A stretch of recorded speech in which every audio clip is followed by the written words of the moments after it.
Baik, seperti yang sudah saya jelaskan sebelumnya, sekarang kita akan langsung contoh berikutnya pada implementasi Warsaw algorithm pada graf ini. Caranya bagaimana? Warsaw algorithm tentunya pasti akan ada berhubungan dengan namanya adjacency matrix. Adjacency matrix tersebut dari graf ini kita akan ubah ke dalam matriks, begitu ya. Nah, kita akan misalkan di sini kan ada 4 nodes X, Y, Z, W. Tapi kita membuatnya ke dalam bentuk berurutan saja biar lebih gampang. Misalnya di sini W, X, Y, Z. W, X, Y, Z. Tetapi di sini saya menggunakan permisalan angka biar pemahaman akan lebih bagus. Nah, caranya melihatnya bagaimana? Tentu pada graf ini tidak ada looping. Nah, di W tidak ada looping ke dirinya sendiri, di X juga tidak ada, begitu pula dengan Y dan Z. Maka di sini 0.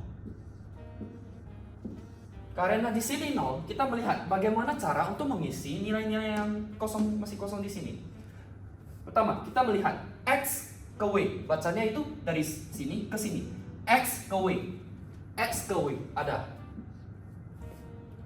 Y ke W, Y ke W ada. Z ke W, Z ke W ada. Kemudian W ke X, W ke X tidak ada, 0. Y ke X, Y ke X ada.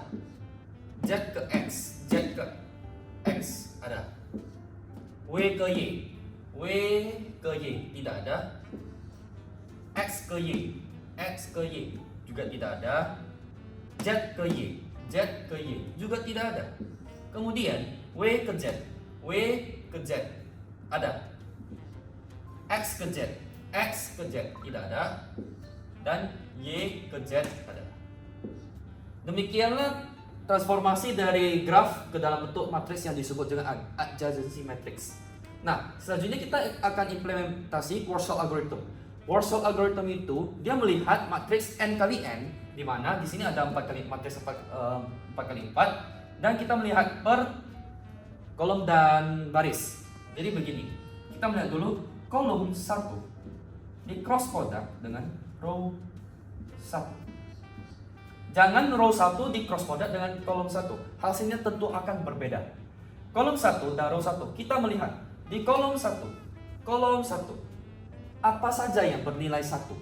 Yaitu di 2, 3, 4. Di cross product dengan row 1. Row 1 itu adalah di sini, 4, yaitu di sini. Di bagian Z ya. Cara untuk cross product bagaimana? Begini. Jadi di sini itu kita melihat 2, 3, 4 sama 4. Berarti hasilnya itu 2,4, kemudian 3,4, kemudian 4,4. Begitulah hasilnya. Caranya selanjutnya bagaimana? Nilai-nilai ini akan kita tambahkan ke matriksnya lagi. Caranya bagaimana? Kita gambarkan ulang dulu matriksnya. W, X, Y, Z. 4, 3, 2, 1. W, X, Y, Z. 1, 2, 3, 4. Di sini. Oke, kita melihat lagi. 2 ke 4. 2 ke 4. Ini kan 0 ya. Nah, 2 ke 4 di sini 0, maka kita harus taruh 1. Dan 3 ke 4. 3 ke 4. Kalau udah ada 1, kita tetap biarkan 1. 4 ke 4. 4 ke 4. 0. Berarti jadi 1. Karena sudah, kita isikan saja selebihnya. 1, 1, 1, 1, 1, 0, 0, 0, 0, 0, 1. Kemudian kita akan lakukan cross product lagi, yaitu call. Nah, tadi di sini itu kan kita fokusnya itu di kolom 1 dan row 1. Sekarang kita fokusnya di kolom 2 dan row 2. Kolom 2, row 2. Kolom 2 itu dikasih satunya itu ada berada di mana? 3 dan 4. 3 dan 4. Di cross product dengan row 2, 1 dan 4. 1 dan 4. Maka hasilnya adalah 3 dengan 1, kemudian 3 dengan 4, kemudian 4 dengan 1, dan 4 dengan 4. Dia seperti perkalian aljabar. Nah, Setelah itu kita melihat lagi, buat matriks yang baru. Di sini saya akan melanjutkan di atas saja.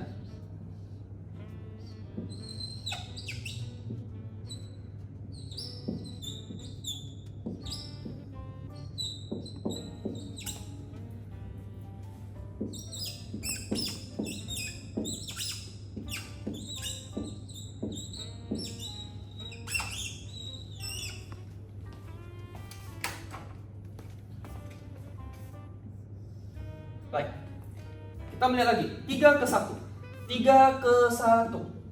Oke, sudah ada. 3 ke 4, 3 ke 4, sudah ada. 4 ke 1, sudah ada, dan sudah ada. Maka hasil matriksnya itu tetap saja.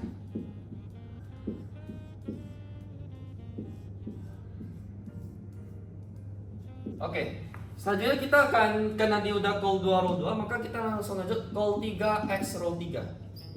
Di mana call 3 itu di sini ya, kolom 3. Nah, kebetulan tidak ada. Karena tidak ada, maka kita akan indikasi dengan himpunan kosong. Himpunan kosong di cross product dengan row 3. 1, 2, dan 4. Cross product himpunan kosong dengan apapun, hasilnya tetap himpunan kosong. Maka tetap saja. Tapi gak apa-apa, karena tetap saja kita biarkan, berarti tidak ada penambahan. Ini kan ada penambahan, ibaratnya ada penambahan, tapi karena sudah ada di matriks sebelumnya, ya berarti kita tetap biarkan.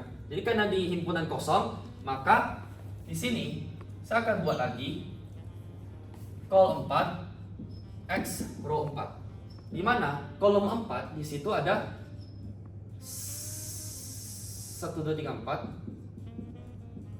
dengan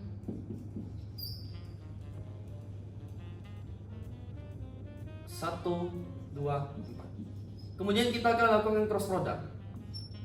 1 dengan 1, 1 dengan 2, 1 dengan 3, 1 dengan 1, 1 dengan 2, berarti 1 dan 4.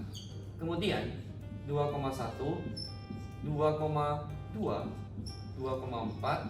Kemudian 3,1, 3,2, 3,4, 3,1, 3,2, 3,4, dan terakhir 4,4, 3,4,2, dan 4,1. Nah, karena ada penambahan sebanyak ini, kita akan tambahkan ke matriksnya lagi, yaitu begini.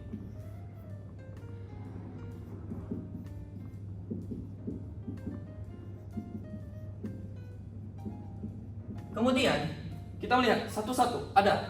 Kita tetap taruh 1, tapi kita taruh yang 1 dulu ya, yang lainnya. Karena hasilnya sudah pasti 1, tidak mungkin menjadi 0. 1 ke 2, 1 ke 2 ada. 1 ke 4 ada, sudah ada. 2 ke 1 udah. 2 ke 2, 2 ke 4, 3, 1, 3, 2, 3, 4 maksud. Oke, berarti ini adalah 0. Ini karena kita sudah melihat dari call 1, call 2, call 3, call 4 ya, sama row-nya, maka inilah hasil akhirnya. Nah, tapi arti dari hasil akhir ini apa? Berdasarkan arti dari Warsaw algorithm itu sendiri yang sudah dijelaskan sebelumnya. Nah, kita melihat di sini. Misalkan saya mengambil di sini. Karena di sini tetap 1. Nah, di sini kan tidak ada looping, tapi kita tetap biarkan saja, tetap taruh 1, gak apa-apa. Tapi coba kita misalkan dia di sini, W ke X. Nah, tentu saja W ke X itu nggak ada caranya atau arahnya.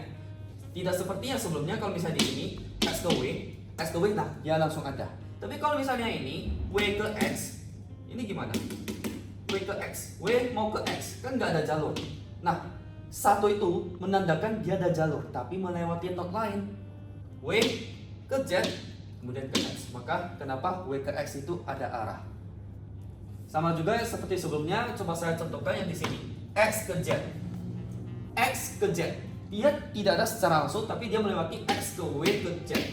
Maka dia indikasi 1. Dengan Warsaw algorithm ini tentu akan mencari semua path yang ada dalam semua graf.